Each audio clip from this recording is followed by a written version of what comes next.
트렌드를 볼 때 얼마나 지금 현재 가열되었느냐, 아니면 공포 상태인가, 아니면 나름대로의 중립 상태인가, 이런 거를 판단해서 너무 가열됐다면 지금 현재 뛰어들면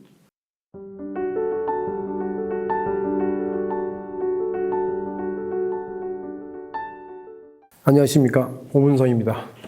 오늘은 이 비트코인 가격이 현재 어느 정도 수준에 와 있는지에 대한 어떤 지표들, 이 지표들에 대한 얘기를 좀 해보려고 합니다.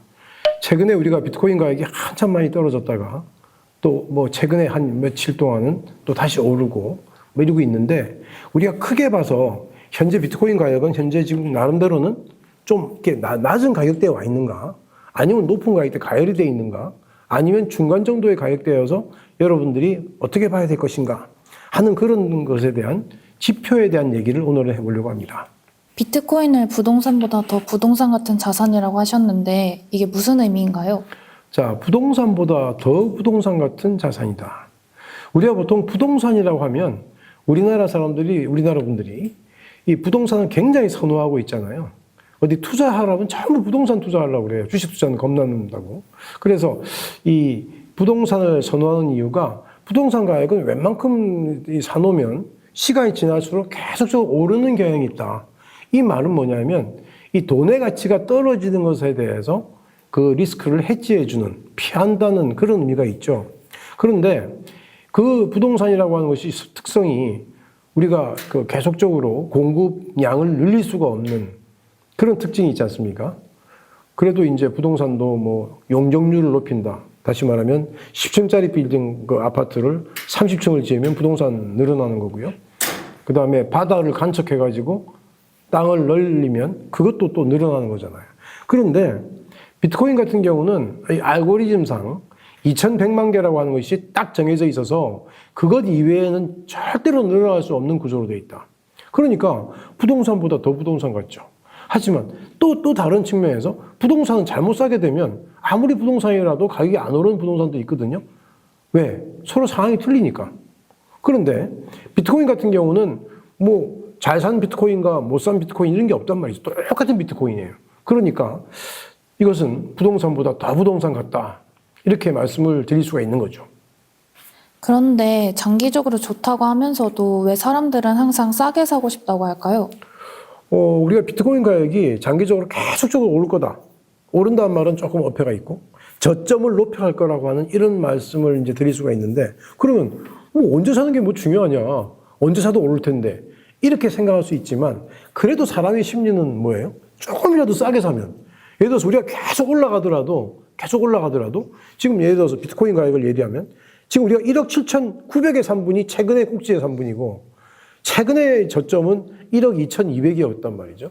그럼 똑같이 계속 올라가서 뭐 3억 되고 4억 되고 5억 되더라도 1억 2,200에 산 분하고 1억 7,900에 산 분은 심리적으로 누가 더 마음이 편안할까요?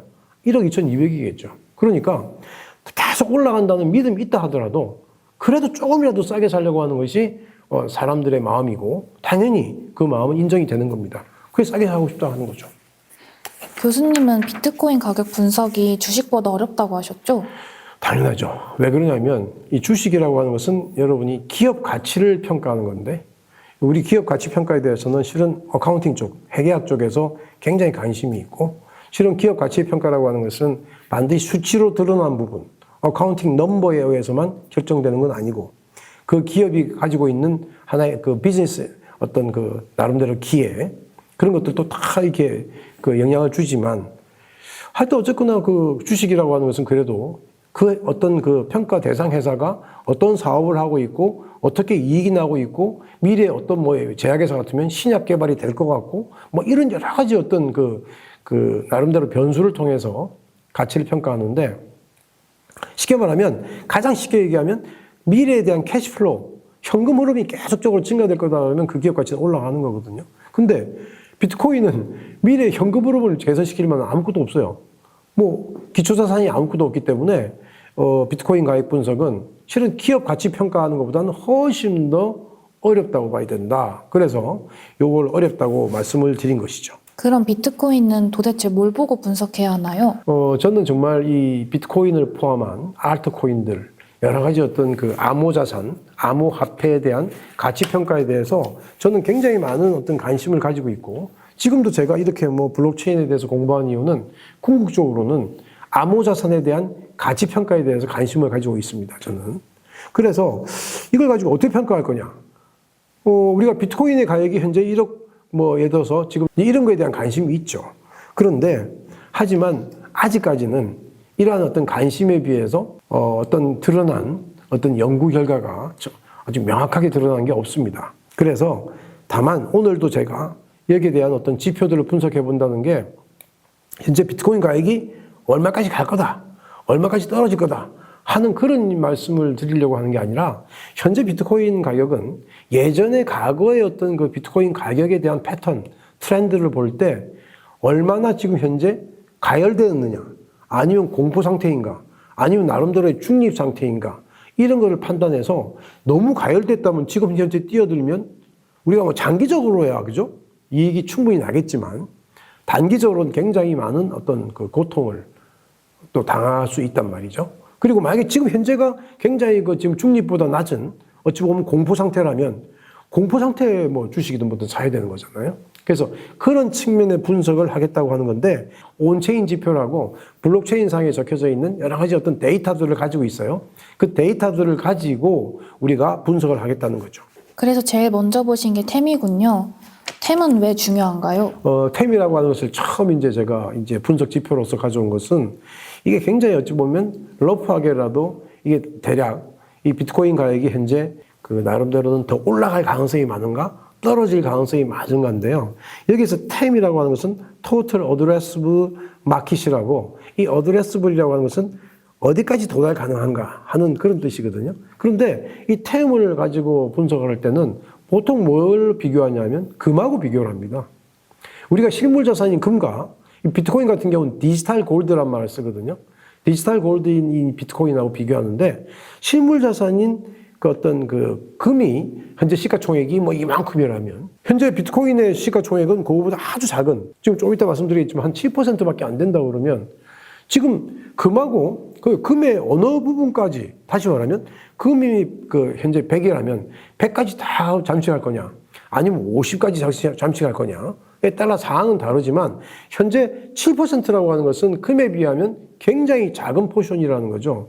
그래서 이걸 가지고 어디까지 갈 거냐 하는 그걸 이제 분석할 수가 있는데, 이게 이제 금이 보통 하고, 그 다음에 부동산, 그리고 장기 국채 등 안전 자산들, 이런 것들의 어떤 그 크기, 파이하고 현재 우리 비트코인의 현재 시가총액을 비교하는 이런 어떤 분석 기법을 템이라고 하는데, 이 템은 그런 측면에서 보게 되면 우리가 가장 먼저 한번 비교할 수 있는 지표가 되는 것이죠. 그럼 지금 비트코인은 템 대비 어느 정도 수준인가요? 지금 이제 템을 할 때 가장 먼저 우리가 비교할 수 있는 것이 금에 대한 건데요. 이 금 기준으로 하게 되면 지금 우리가 이제 2026년 1월 초입니다. 그런데 2025년 12월 기준으로 보니까 비트코인 시가총액이 대략 한 2조 달러에서 왔다 갔다 해요. 달러 기준으로. 근데 금 시장은 30조 달러를 왔다 갔다 합니다. 그러다 보니까 대략 보게 되면, 단순 계산으로 보게 되면 한 7% 정도 내외. 다시 말하면 우리가 금의 파이를 전부 잠식을 한다 그러면 93% 정도가 더 남아있고, 룸이. 현재 금의 어떤 그 파이 중에 50%만 가져간다 하더라도 7%면, 그죠? 43%를 더 올라가야 되거든요, 지금. 그래서 그런 시가총액의 기준으로 보게 되면 상당한 부분 아직 올라갈 여지가 있다라고 하는 것을 템의 분석으로서 알 수 있는 거죠. 템이 공간이라면 그 공간이 얼마나 빨리 채워지냐는 뭘로 보나요? 그러니까 지금 이 말씀은 뭐냐면, 템이 지금 현재 우리가 금 기준으로 했을 때 금의 7%, 시가총액 기준 7%밖에 안 되는데, 이게 만약에 50%가 되고 100%가 되고 계속적으로 거기 이제 그 우리가 그 실물 자산 금의 어떤 파이하고 비교해서 계속적으로 우리가 그 이제 계속 확장이 된다 그러면, 그게 얼마나 시간이 많이 걸릴까도 굉장히 중요한 문제거든요. 시간이 많이 걸릴까? 근데 여기서 나오는 게 이제 우리가 이 맷 칼페라고 하는 사람이 만든 그 법칙이라고 하는 게 있는데, 이 맷 칼페의 법칙은 이 네트워크 가치, 이 사람이 늘어날수록 네트워크 가치가 늘어나는데, 그것이 그냥 직선적으로 배수로 느는 게 아니라 제곱으로 는다는 거죠. 자, 한 사람이 전화기 한 대 가졌을 때는 아무 일도 없지만 한 사람이 또 한 사람이 생기면 두 사람이 통화할 거고 세 사람이 생기면 그죠? 각각 통화 이렇게 막 할 거란 말이죠. 그래서 이게 지금 제곱으로 넣는다고 하는 어떤 법칙을 만들었는데 이것이 이 비트코인은 결국은 비트코인의 가치는 네트워크 가치다 하는 거고요. 지금 현재 암호자산으로 나와 있는 이게 다시 말하면 코인으로 나와 있는 것 중에 비트코인이 가장 먼저 나와 있는 코인이기도 하지만 현재 우리가 비트코인 도미넌스라고 해서 시가총액 중에서 총 코인의 시가총액 중에서 한 60%의 시가총액을 비트코인이 차지하고 있단 말이죠. 그만큼 전 세계 사람들이 애용하고 있는 코인이다. 그럼 네트워크라고 하는 게 넓다는 거 아니에요? 그래서 그 네트워크 가치 가지고 이제 그 네트워크가 점점 많아지면 빨리 채워지는 속도도 점점 커지겠죠. 그죠? 그래서 이런 어떤 얘기들을 하는 것이 맥칼페 기준으로 하는 그 법칙이라고 하는 지표로 씁니다.